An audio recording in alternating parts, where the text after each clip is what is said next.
Our next speaker,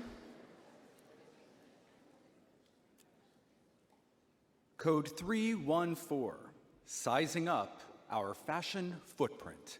314.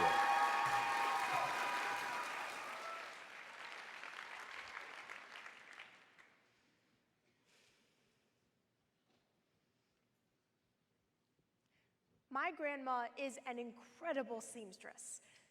And after teaching her 5 daughters how to sew, it was my turn as the first granddaughter to learn. In the last 11 years, I have made dresses, skirts, this was my first, jackets, and even suits. A fully lined tailored suit like this would usually take me about 20 to 30 hours to sew. However, it only took me 20 minutes to try on and swipe my mom's credit card for this one. Writer Amelia Josephson, in her article, The Economics of Fast Fashion, states that this item is only one of the estimated 64 clothing items that I, as an average American, am expected to buy this year. And in turn, am expected to discard 3 times that amount. This is causing what's termed a fashion footprint in our world today. Now, if you thought fashion footprint meant the dents left in your piles of laundry on your bedroom floor, well, you're not completely wrong, but more specifically, I'm talking about the significant and growing amount of clothing that we purchase and discard each year. Author Elizabeth Klein, in her book, Overdressed, states that the fashion industry is the second largest polluter in the world, second to oil. So today, let's get a better understanding of the development of our fashion footprint. To do this, we'll examine the evolution, implications, and innovations. Now, my grandma is very experienced with her sewing, but she remembers a time when sewing wasn't just a hobby to teach to her grandkids, but instead a necessity. That before the fashion footprint began to increase, efforts were being made to shrink the consumption of clothing. For example, when my great-grandma was alive, the clothing book started to make its appearance during World War II. According to the National World War II website, it was a system implemented by the government for rationing clothing, so fabrics and labor could be focused on the war. The people would receive their rationing booklets with only 60 clothing coupons per year, which would buy about 6 garments. And they would have to live by the make do and mend mentality. But today, the fashion industry is not just making do, but it's making dough. According to the documentary, The True Cost, in my short lifetime, the fashion industry in the US has increased 400%. Called fast fashion, big brand stores are producing more low-quality clothing at lower prices. According to a 2016 All Things Considered NPR article, the top fast fashion retailers, such as H&M, Gap, and Forever 21, are changing the industry. Why? The Urban Land Institute reports that 50% of men and 70% of women between the ages 22 and 37 now consider shopping a form of entertainment. And what enhances the entertainment experience is the constant turnover of products. So the fashion industry has grown from the traditional 2 seasons of clothing per year to the fast fashion approach, featuring 52 micro-seasons. Stores now feature a new line of fashion every single week. Right now, the fashion industry has more seasons than Grey's Anatomy. Brain research conducted at MIT explains why this strategy works. The stimulus of new apparel activates the reward center of the brain with a feeling of pleasure, whereas once this pleasure was counteracted by the pain of paying a high price, the brain now sees a bargain as even more pleasurable. As Mark Bain, fashion reporter for Quartz News, states, if seeing an item you want and getting a bargain for it both elicit waves of shopping joy, you cannot engineer a more pleasurable consumer culture. Now that we've sized up the evolution of the fashion footprint, let's take a look at the implications. Yeah, even if you're like my dad, who prides himself in the fact that he still wears clothes he's kept from the 80s, there still comes a time when all clothing has to be discarded. According to a 2016 Huffington Post article, the average person in the US throws away 60 to 80 pounds of clothing per year. That meaning by the time I'm 18, I will have already thrown away 1,080 pounds worth of clothing. And according to the 2017 book, Dress with Sense, it takes a single cotton garment 1 to 5 months to biodegrade. Wool, 1 to 5 years.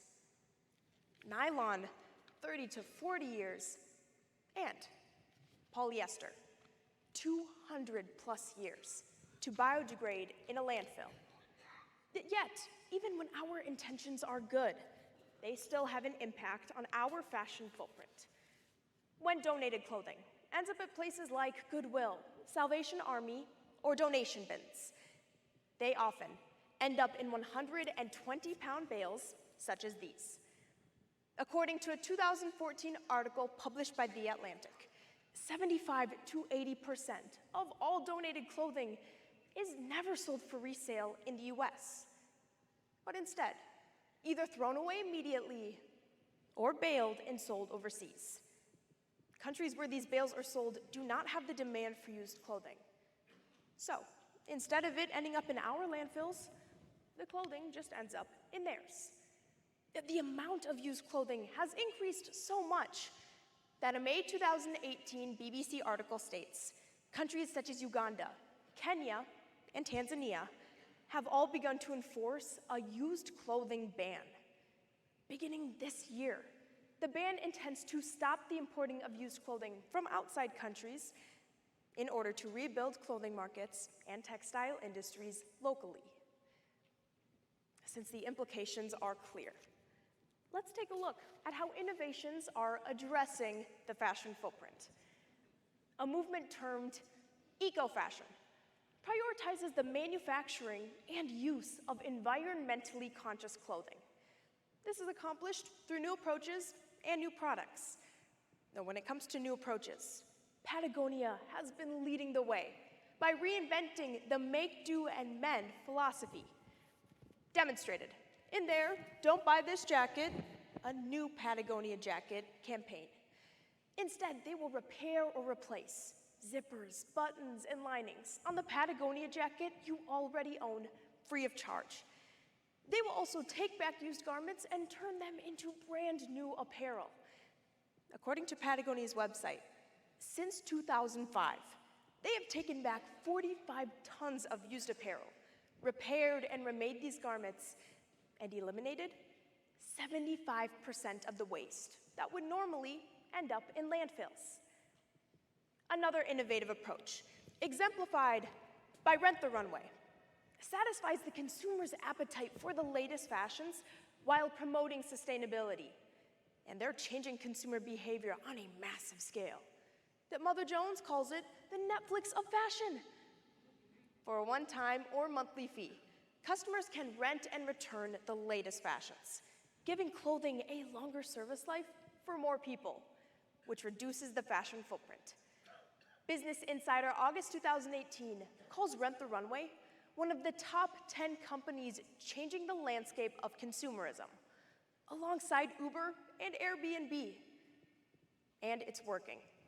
According to the CEO, subscribers reported shopping 60% less. It's moving the needle from purchasing to renting. Not only is eco-fashion about innovative approaches, but also innovative products. Cloders, an Italian clothing company, is pioneering the next generation of eco-fashion, symbolically called Repair. This locally sourced organic cotton shirt not only has zero impact on the environment, but it counteracts the carbon footprint. In the shirt's front pocket is a small, replaceable insert called the Breath, which is made up of 3 layers of dioxin-absorbent fabrics. This certified technology traps pollution in the center of the insert, filtering the air, and absorbs the amount of pollution caused by up to 2 cars' worth of emissions per year, showing that innovations like these have the potential to decrease our fashion footprint for good. So today, by examining the evolution, implications, and innovations, we have gained a much better understanding of the fashion footprint. It's been 10 years since I made my very first skirt with my grandma. Yeah, I still have it. Just kidding.